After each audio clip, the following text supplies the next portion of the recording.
Hi friends ಹಾಗೂ ಎಲ್ಲ ನನ್ನ ಕುಟುಂಬದವರೇ, ನಮಸ್ತೆ ಎಲ್ಲರಿಗೂ.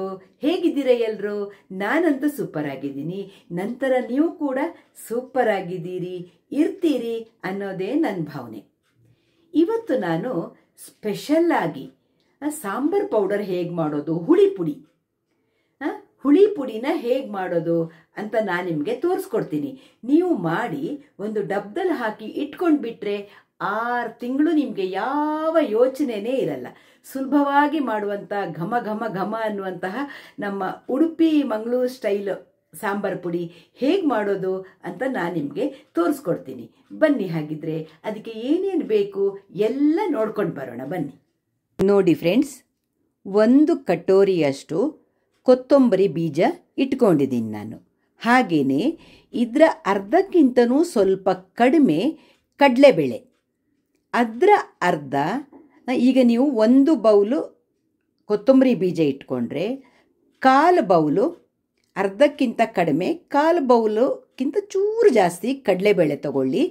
ಇದಕ್ಕಿಂತ ಅರ್ಧದಷ್ಟು ಉದ್ದಿನಬೇಳೆ ಇಟ್ಕೊಳ್ಳಿ.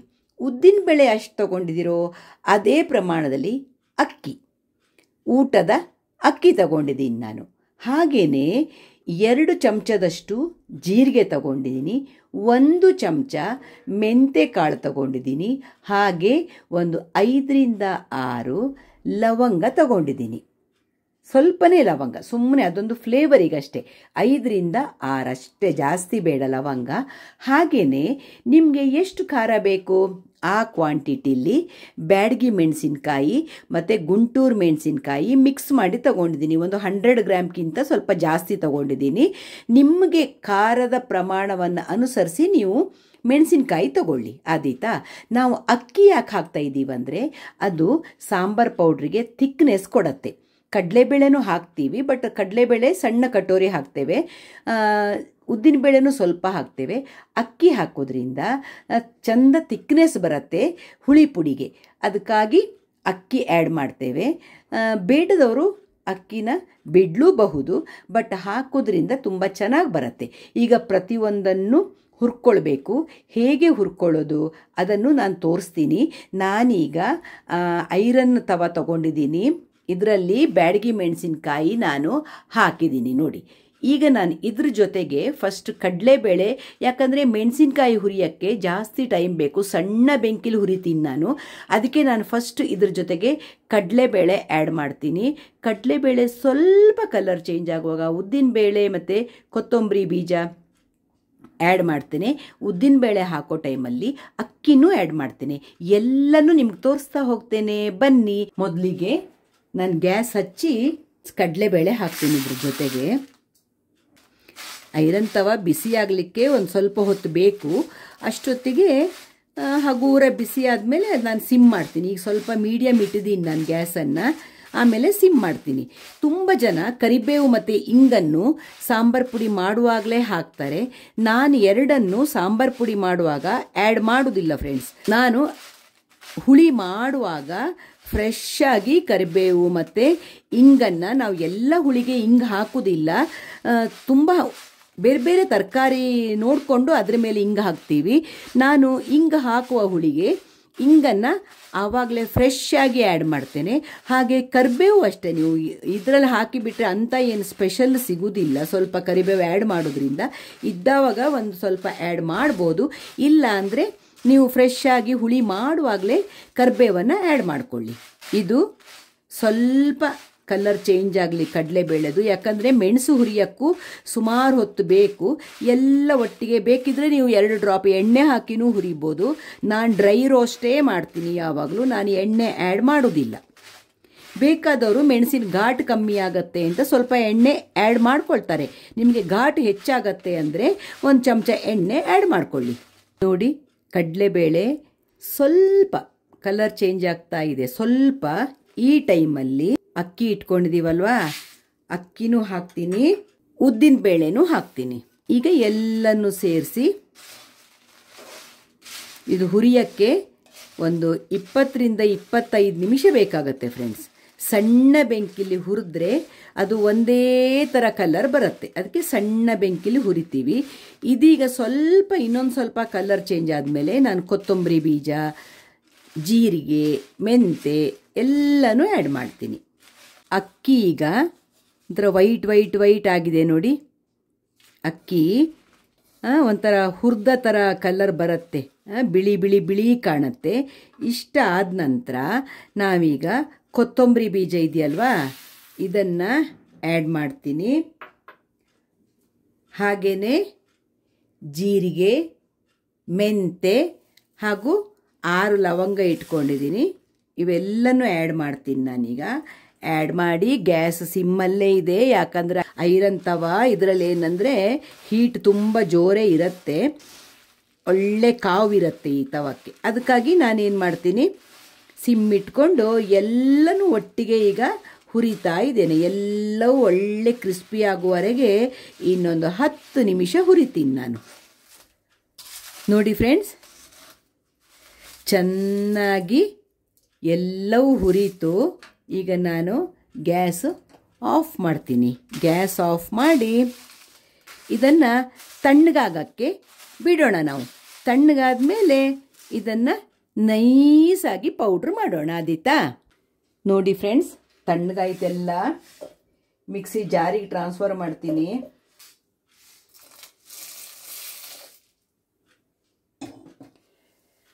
ನೋಡಿ ಫ್ರೆಂಡ್ಸ್, ಈಗ ಹಾಕಿದೆ ನಾನು, ಇಷ್ಟನ್ನು ಹಾಕ್ಕೊಂಡೆ.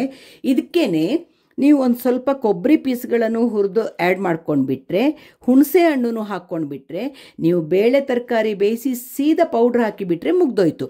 ಘಮ ಘಮ ಘಮ ಅನ್ನೋ ಸಾಂಬಾರ್ ಪುಡಿ ರೆಡಿ ಆಯಿತು.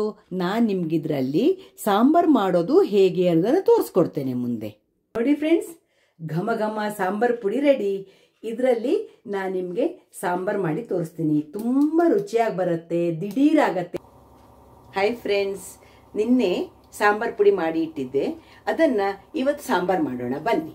ಇದರಲ್ಲಿ ಹೇಗೆ ಸಾಂಬಾರು ಮಾಡೋದು, ನಾನೀಗ ಇಡ್ಲಿಗೆ ಸಾಂಬಾರು ಮಾಡ್ತಾ ಇದ್ದೀನಿ. ಹುಳಿನೂ ಹೌದು, ಸಾಂಬಾರು ಹೌದು. ಹುಳಿ ಅಂತೂ ಹೇಳ್ತೀವಿ, ಅನ್ನಕ್ಕೆ ಹಾಕೊಂಡು ಊಟ ಮಾಡುವಾಗ ಹುಳಿ ಅಂತ ಹೇಳ್ತೀವಿ, ಇಡ್ಲಿಗೆ ಯೂಸ್ ಮಾಡಿದರೆ ಸಾಂಬಾರು ಅಂತ ಹೇಳ್ತೀವಿ. ಸಾಂಬಾರು ಹೇಗೆ ಮಾಡೋದು ನಾನು ನಿಮಗೆ ತೋರಿಸ್ಕೊಡ್ತೀನಿ ಬನ್ನಿ. ನೀವು ಮನೇಲಿ ಯಾವ್ಯಾವ ತರಕಾರಿ ಇದೆ, ಏನು ಬೇಕಿದ್ರೆ ನಿಮ್ಮ ಇಷ್ಟದ ತರಕಾರಿಗಳನ್ನು ಯೂಸ್ ಮಾಡ್ಕೊಳ್ಳಿ.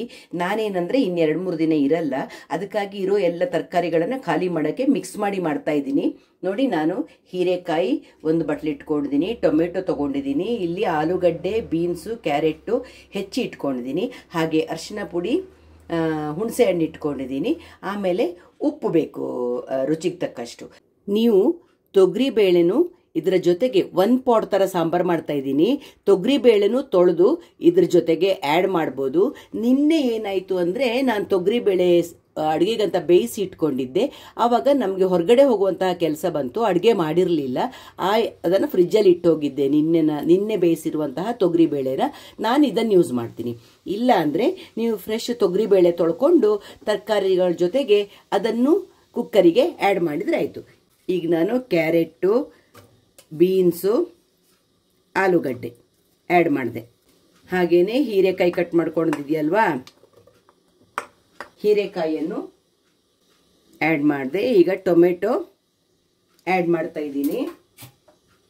ಇದಕ್ಕೆ ರುಚಿಗೆ ಎಷ್ಟು ಬೇಕಷ್ಟು ನೀವು ಅರಿಶಿನ ಪುಡಿ ಎಷ್ಟು ಹಾಕ್ತಿರೋ ಒಂದು ಅರ್ಧ ಚಮಚ ಅರಿಶಿನ ಪುಡಿ ಹಾಕಿ, ಹುಣಸೆ ಹಣ್ಣಿನ ಪಲ್ಪನ್ನು ನಾನು ಹಿಂಡ್ಕೊಳ್ತೀನಿ. ಇದಕ್ಕೆ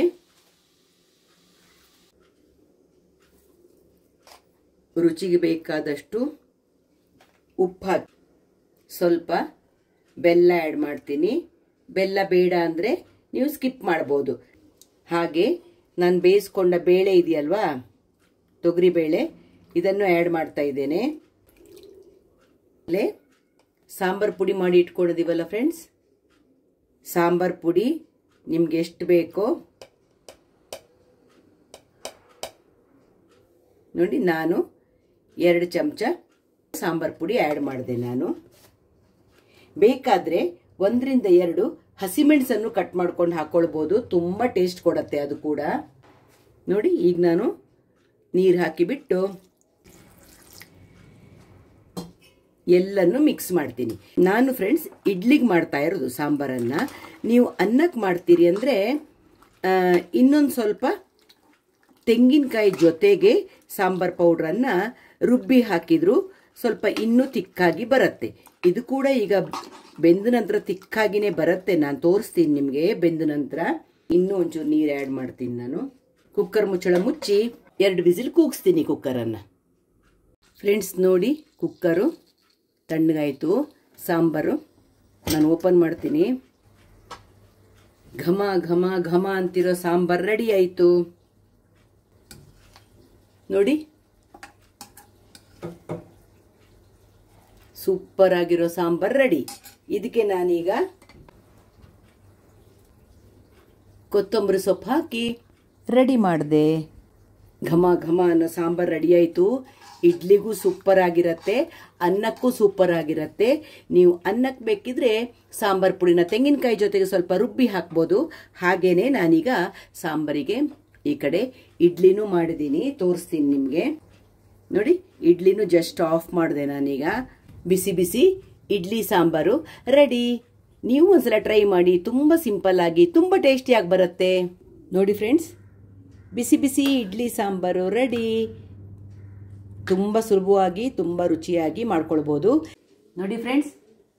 ಕುದಿ ಕುದಿ ಕುದಿ ಎಲ್ಲ ಬಿಸಿ ಬಿಸಿ ಇಡ್ಲಿ ಸಾಂಬಾರು. ಇದು ಅಷ್ಟೇ ದಿಢೀರ್ ಇಡ್ಲಿ, ತುಂಬ ಸೂಪರಾಗಿ ಬರುತ್ತೆ. ಅದನ್ನು ನಾನು ನಿಮಗೆ ತೋರಿಸ್ಕೊಡ್ತೀನಿ. ಹಾಗೆಯೇ ಸಾಂಬಾರು ಕೂಡ ರುಚಿ ರುಚಿಯಾದ ಸಾಂಬಾರು ಇಡ್ಲಿ ಜೊತೆ ಸಖತ್ತಾಗಿರುತ್ತೆ. ನಾನೀಗ ತಿಂದು ನಿಮಗೆ ಟೇಸ್ಟ್ ಹೇಳ್ತೀನಿ, ಹೇಗಿದೆ ಇಡ್ಲಿ ಸಾಂಬಾರು ಅಂತ ನಾನು ನಿಮಗೆ ಹೇಳ್ತೀನಿ. ಆದೀತಾ ನೋಡಿ, ಹೊಗೆ ಹೆಂಗೆ ಬರ್ತಿದೆ.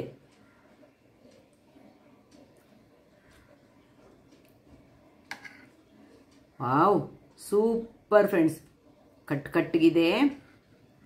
ಇಡ್ಲಿಗೆ ಹೇಳಿ ಮಾಡಿಸಿದ ಕಾಂಬಿನೇಷನ್ ಇದು, ಸಖತ್ತಾಗಿದೆ.